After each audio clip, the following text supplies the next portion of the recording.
Ignition sequence starts. 6, 5, 4, 3, 2, 1, 0. Liftoff. We have a liftoff.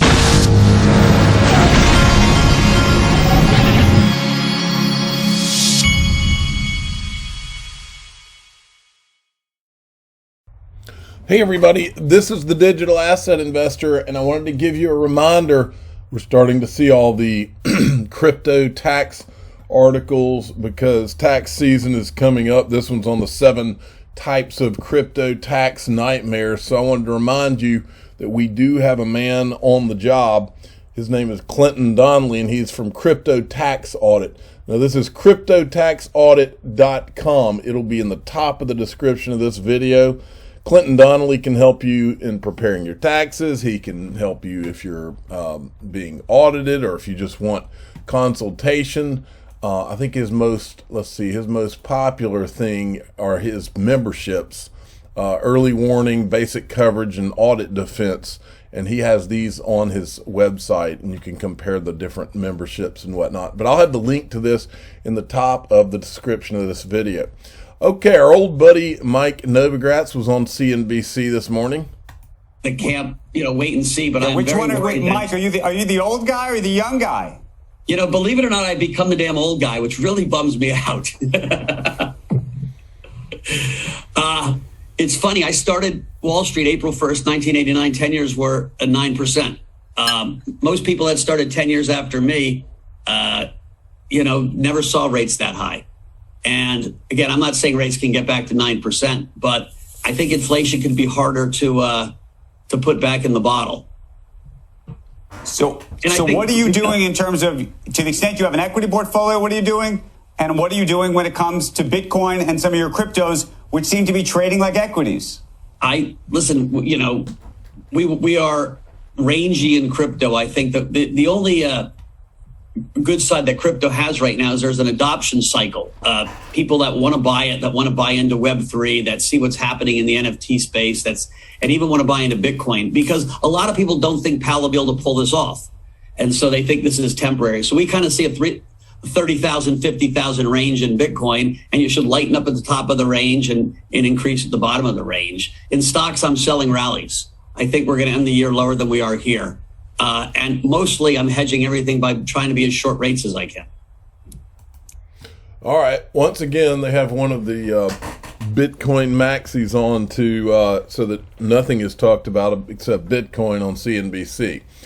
Kraken Exchange had tweeted this out. New token listed on Kraken's Songbird from Flare Networks. Deposits begin now. Trading will follow shortly. It's not available to clients in Japan. Hadn't heard much about that lately, but that's what's going on with that. Okay. Something weird's going on with the numbers on coin market cap. If you look up here, shows a market cap of 140 billion. This morning, Bitcoin had disappeared off of coin market cap. I'll show you right here. They had Ethereum at number 1, and there was no Bitcoin. And at that time, it showed the global market cap at 1.2 trillion, which I think is off too. So something weird's going on there. Now, John Deaton has a prediction. He has this is a wonderful thread. I'm going to take you through some of it. The case against Brad Garlinghouse and Chris Larson is over. It was over the day it was filed. There is no way the SEC can make its burden.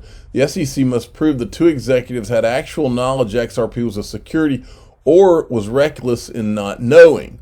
In order to prove recklessness, the SEC must prove a reasonable person would have known XRP was a security because it was so clear and obvious to anyone at that time. Let's review some of the evidence. October 2012 Perkins Coie memo, and it included XRP was not a security. Until April 2018, the SEC allowed staff, including the enforcement lawyers, to trade and own crypto, including XRP, without any restrictions. June 13th, 2018, SEC legal memo analyzing whether XRP was a security. SEC enforcement lawyers do not conclude XRP is a security because there's no enforcement recommendation made. June 14th, Hinman speech. Hinman said Ethereum is no longer a security because it's sufficiently decentralized, since it can't be argued the XRP ledger is at least as decentralized, if not more. It is reasonable to believe ongoing sales of XRP from 2018 forward are more lawful. And he's got this video. This is one of the videos I had put out back in September. Nancy Pelosi from Cooley Law Firm, and this woman Wendy Moore, who's from Perkins Coie. This woman's from Perkins Coie. Listen to what they say here. What's interesting is I don't think Ether is decentralized. I think it's fully functional, but I don't think it's decentralized. But the chairman, the division director said it's decentralized. So, hey, look at the metrics for Ether. And hey, you do a little better than that, hey. Then why isn't Ripple? Yeah, and I wonder if they would have said that 3 years back. I mean, now they came back and said Ether is not, it's not a security, but, it's now. How about 3 years back? Would they have the same answer? There's no question. Ethereum violated the law in the SEC's view when it issued its tokens. He said that in the speech, even though consensus says, oh, no, that's not what he said. That's what he said. But then he said, look, the securities laws really, it doesn't add anything now because Ether is decentralized. Again, no. Yeah, exactly. So it's a long process. Right. In other words, this case was used as a weapon to slow Ripple down. There is no rationalization for what's going on. You can smell this mess a mile away. I'm not going to go through the rest of that thread so I can get through this video, but I think you get the gist of it. This SEC lawsuit, look, it's one of two things, folks.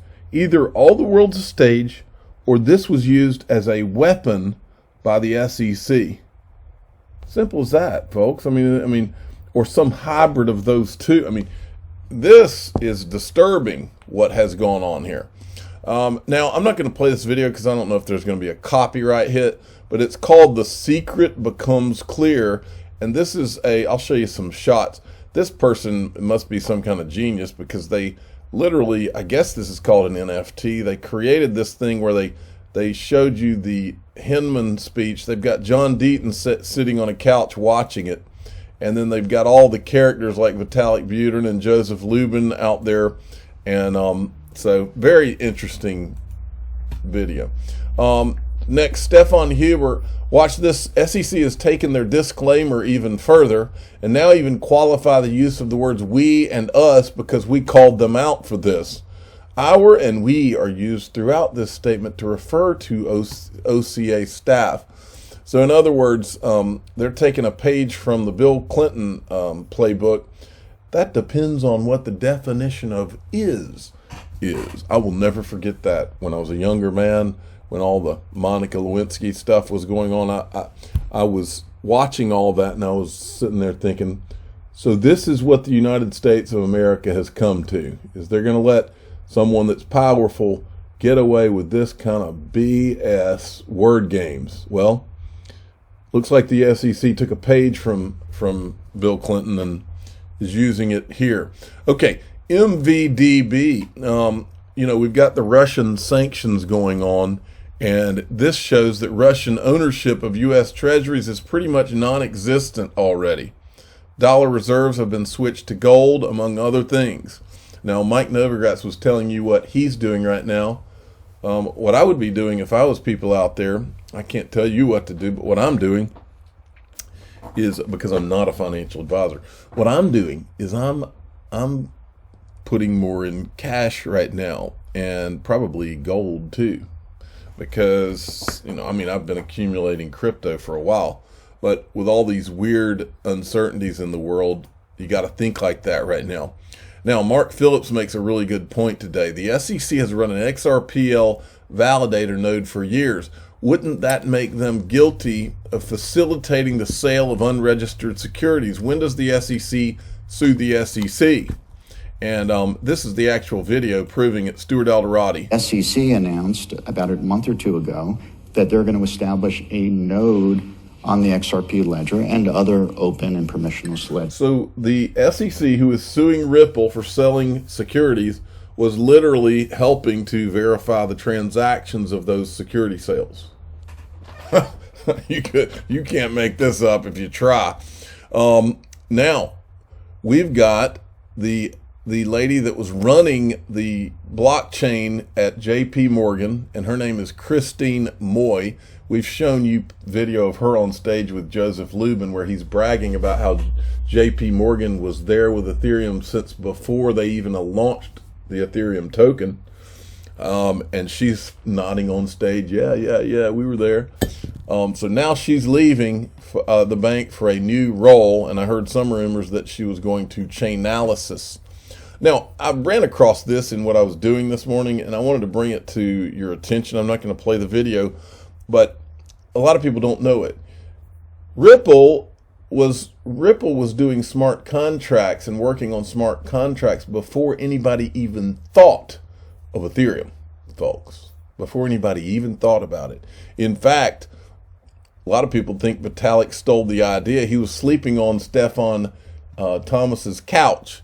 However, Ripple put their smart contracts applications in the back burner while Vitalik Buterin went on to incorporate them into Ethereum data structure. Stefan, however, states that Vitalik got the idea from Ripple. Thanks to the smart contract system, Ethereum attracted blockchain's major developers to its platform and has been a standout developer platform since then. He says that Ripple did make the mistake of underestimating just how much smart contracts would revolutionize DApp developer space. So, Vitalik Buterin was literally sleeping on that guy's couch. I just thought that was interesting to let you know. Now ProCoinNews.com, who is the official sponsor of the Digital Asset Investor Hunting and Fishing Club, they had put this out the other day, and I showed it. They called it Blockchain Association and Digital Chamber. Bitcoin and Ethereum maxis, ? Excuse me if this article seems overly pessimistic or conspiratorial, but after a while you have to start questioning things. When things don't add up, you have to start asking why. Is there something else going on behind the scenes? Are we just watching a movie? All the world's a stage? Today we ask those questions about the Blockchain Association and the Digital Chamber of Commerce, because while they claim to be industry associations, they seem to be unable to advocate for anyone other than Bitcoin and Ethereum. And the article goes on. But there's a point to be made here, folks. We haven't seen anything out of either one of these organizations who do put themselves out as industry trade groups. Now, my understanding, and I don't know how all this works, but my understanding is that these two organizations get their funding by calling themselves trade associations, and they get a specific type of funding because they're that. But so if it was ever shown that these organizations, I don't know how it would affect them if these organizations were ever shown to just be promoting Bitcoin and Ethereum when they're not helping.